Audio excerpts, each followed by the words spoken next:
Chief justice of India म्हटलेले आहे की आमचा निर्णय सर्वोच्च न्यायालयाचा निर्णय विधिमंडळाला नाकारता येत नाही.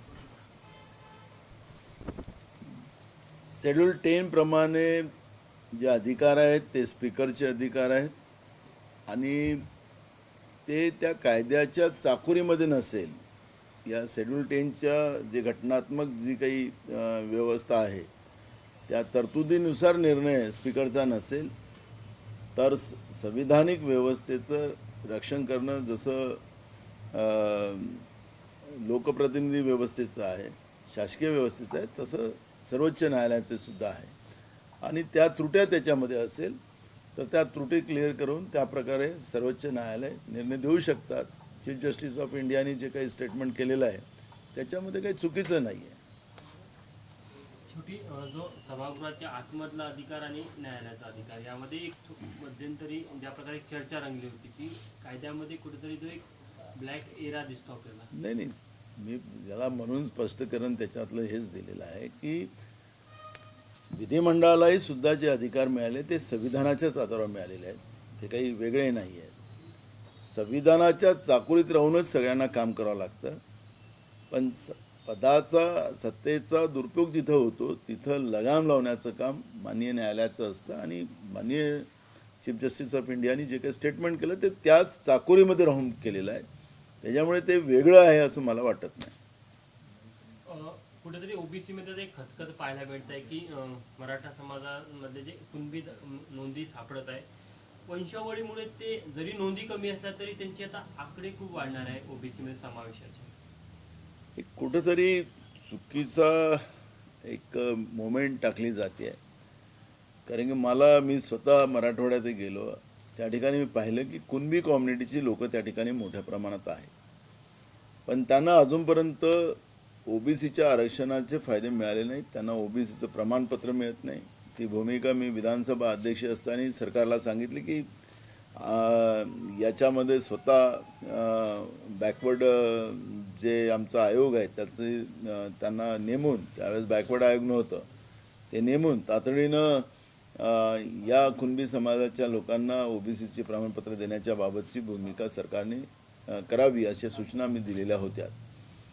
त्याप्रमाणे ते काम पण सुरू झालेलं आहे.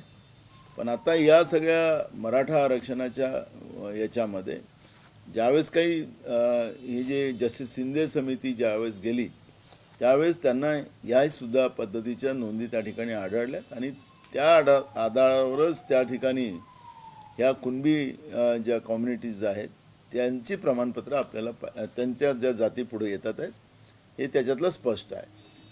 राहिलं मराठा याच्यामध्ये, कारण की आखरी जी फॅमिली ट्री जी असते ते प्रत्येकाला आपल्याला क्लिअर करावं लागतं. त्याच्यामुळे मराठा हा शब्द अनेक यांच्यामध्ये वडलोपार्जित आपल्याला पाहायला मिळतं.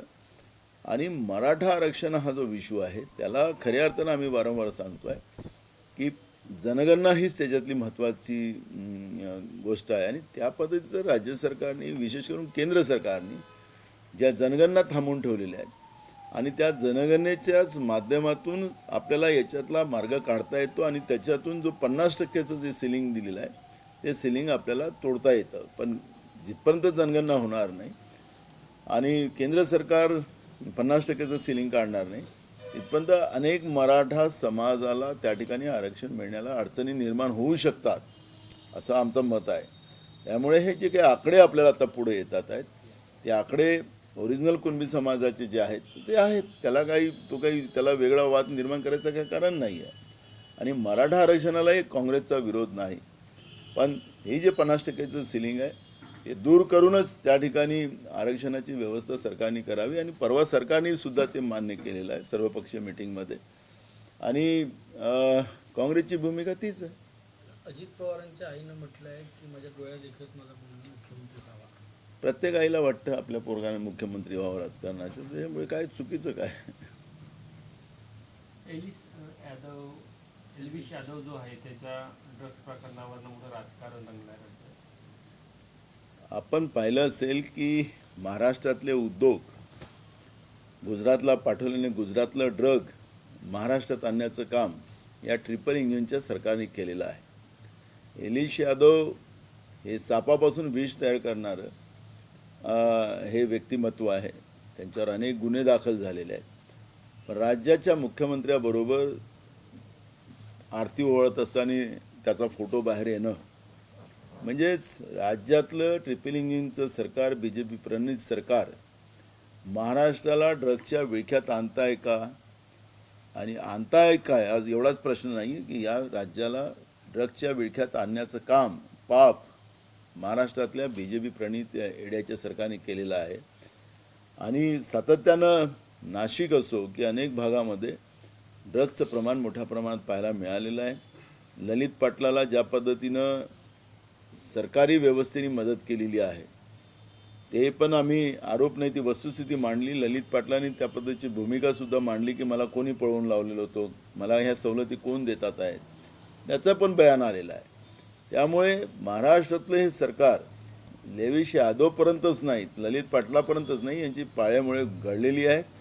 आणि मुंद्रा एअरपोर्टवरून मुंद्रा पोर्टवरून ज्या पद्धतीनं ड्रग गुजरातमध्ये येतात आणि गुजरातमधून ते महाराष्ट्रात आणण्याचं काम हे जे हस्तक सरकार जे आहे केंद्राची राज्यातली या सरकारचं काम या ठिकाणी चाललेलं आहे.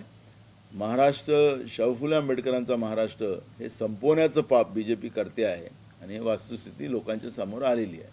विधिमंडळाला एखादा निर्णय चुकीचा वाटला म्हणून तो रद्द केला जाऊ शकत नाही, परंतु त्या निर्णयातील त्रुटी दूर केल्या जाऊ शकते. चंद्रचूड म्हणाले CGI.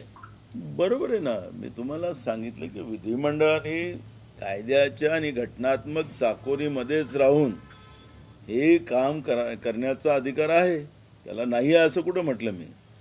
पण मुद्दामून जसं आता हे जे सगळी हिअरिंग याला महिनोंचे ते वेळ काढून नेण्याचा प्रयत्न सुरू होत आहे, त्याला एक मर्यादा आहे. त्या मर्यादेच्या आतमध्ये हे सगळं व्हायला पाहिजे होतं. जे निर्णय स्पीकरला घ्यायचे तो स्पीकर घेऊ शकतात, त्यांना जे वाटलं ते घेऊ शकतात. पण त्याच्यामध्ये चुकीचा निर्णय घेतला असेल तर माननीय सुप्रीम कोर्ट जे चीफ जस्टिस ऑफ इंडिया जे पद्धतीचं वक्तव्य त्यांनी केलेलं आहे त्याच्यात गैर काही नाही. त्याच्यात चूक झाली असेल तर ते दुरुस्त करतील, नाही झालं असेल तर स्पीकरचा ऑर्डर ते कंटिन्यू करतील. नरेंद्र मोदींचे प्रचार दौरे सुरू आहेत, अनेक राज्यात आश्वासनं दिली जात आहेत. मला तर खरं तर आत्ता आपल्या देशाचे प्रधानमंत्री नरेंद्र मोदीजी, मी काल छत्तीसगडमध्ये होतो, ते पण योगायोगाने त्या छत्तीसगडमध्ये, पण मी जाहीरनामा पाहिला त्यांचा BJPचा आणि विशेष करून नरेंद्र मोदीचं. आता कारण की छत्तीसगडमध्ये भाजपजवळ कोणी नेते राहिलेच नाही अशी परिस्थिती चित्र त्या ठिकाणी पाहायला मिळालं. आणि तो जाहीरनामा मोदीजींनी काढलेला आहे छत्तीसगडचा, त्यांची सही मारलेली आहे त्याच्यावर. आणि त्याच्यामध्ये सांगितलं की गॅस सिलेंडर आम्ही 500 रुपयाला त्या ठिकाणी देऊ. नरेंद्र मोदीजी, देशाचे तुम्ही प्रधानमंत्री आहात, पूर्ण देशाच्या जनतेसाठी 500 रुपयाला गॅस सिलेंडर द्या ना. म्हणजे तुम्ही 700 रुपये जास्त घेतात आहात हे तुम्ही मान्य केलं छत्तीसगडमध्ये. दुसरं, तिथल्या धानाच्या शेतकऱ्यांना तुम्ही सांगता की आम्ही MSP आपल्याला 3100 रुपये देऊ. मग देशाच्या धान उत्पादक शेतकऱ्याला का देत नाही? MSPच्या बद्दल तुम्ही लोकसभेतही बोलायला तयार नाही, पण निवडणुकीच्या तोंडावर पुन्हा जुमले देण्यासाठी, शेतकऱ्यांना फसवण्यासाठी त्या ठिकाणी 3100 रुपयेचं MSP देण्याचं तुम्ही वचन त्या ठिकाणी देतात आहात. तर तुम्ही देशाचे प्रधानमंत्री आहात, आपण देशाच्या शेतकऱ्यांना दिलं पाहिजे. आज महाराष्ट्रामध्ये आपण पाहतोय की धानाला जे MSP आहे ते 2140 रुपये आहे. इथं 15 क्विंटल धान खरेदी केला जातो आणि तिथं मोदीजी सांगतात की आम्ही 21 क्विंटल धान खरेदी करू पर एकरी. म्हणजे याचा अर्थ जुमलेबाजी जी 2014 आपण मांडली, ज्याचं अमित शहाने सांगितलं की ते तो चुनाव में बोलना पडता वो जुमले होते. तर म्हणजे याचाच अर्थ तुम्ही पुन्हा निवडणुकीमध्ये तुम्ही आता देशाचे प्रधानमंत्री आहात. आता काही तुम्ही एका राज्याचे मुख्यमंत्री नाही आहात. तुम्ही देशाच्या जनतेशी खोटं आणि धोकाधडी जे वारंवार करताय ते थांबवावी हीच विनंती. आणि मी तुम्हाला आत्तापासून सांगतो की 85 जागा 90 पैकी त्या ठिकाणी काँग्रेस जिंकून येईल असं चित्र आज छत्तीसगडमध्ये आहे. ते इंडिया आघाडीच्या महाराष्ट्रातल्या सभेसंदर्भात काही हालचाल नाही, आता या निवडणुकांच्या नंतर 5 राज्यांमध्ये कांद्याचे दर जे आहे ते पाडण्यात आले, म्हणजे 25 रुपये भाव देत आहे. कुठल्या 5 राज्यात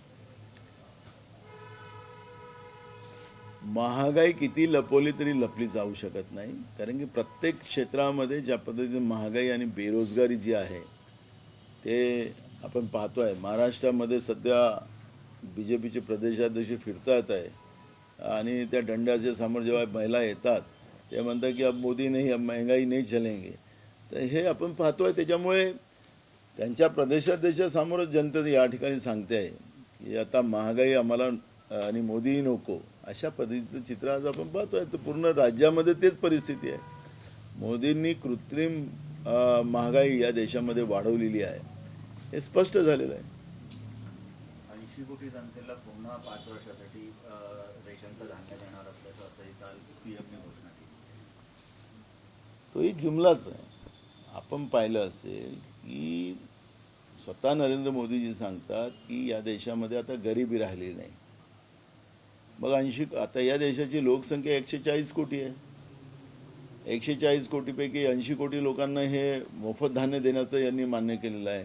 म्हणजे अजूनही देशामध्ये गरिबी आहे हे मान्य करत का नाही, या प्रश्नाचं उत्तर त्यांनी दिलं पाहिजे. आणि जुमला याच्यासाठी आहे की त्यांनी सांगितलं की गहू, तांदूळ, डाळ आम्ही हे देतो. तुम्ही कुठल्याही कंट्रोलच्या दुकानात जा, त्यांनी मोफत धान्य देण्याच्या बाबतची जी घोषणा केली, त्या डाळ तुम्हाला कुठेच पाहायला मिळत नाही.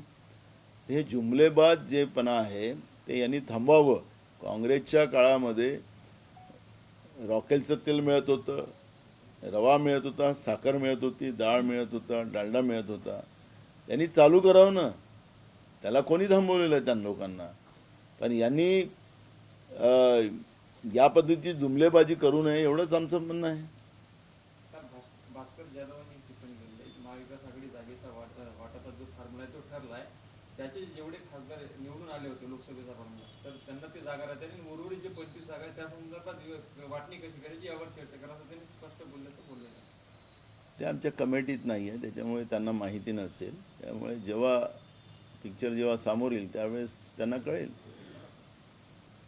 सर हिंदी में बता दीजिए, मोदी जी एमपी में आ रहे हैं, क्या कहना है आपका? वो जुमलेबाजी करने आ रहे हैं. छत्तीसगढ़ हम में थे कल, वो छत्तीसगढ़ वो भी थे, हम भी थे. तो वहाँ का जो उनका घोषणा पत्र है, वो घोषणा पत्र में उन्होंने धान के किसानों को 3100 रुपये MSP देने की बात की है.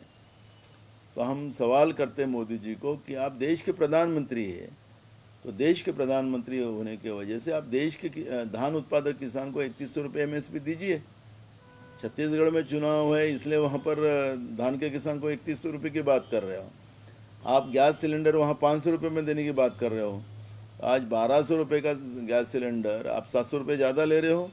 इसका भी जवाब आपको देना पड़ेगा. और सिर्फ छत्तीसगढ़ में 500 रुपये का क्यों? आप प्रधानमंत्री देश के हो तो देश के पूरी जनता को 500 रुपये में गैस सिलेंडर मिलना चाहिए. इस तरह की जुमलेबाजी कर कर लोगों में जाने की कोशिश नरेंद्र मोदी जी कर रहे हैं. लेकिन ये जुमलेबाजी छत्तीसगढ़, मध्य प्रदेश, राजस्थान, तेलंगाना और मिजोरम में कहीं नहीं चलेगी. 5 राज्यों में कांग्रेस बहुमत से चुन के आएगी.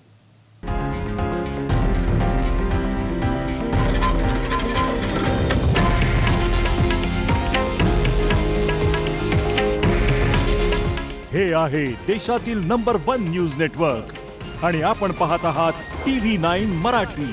काळजी तुमची, हित महाराष्ट्राचं.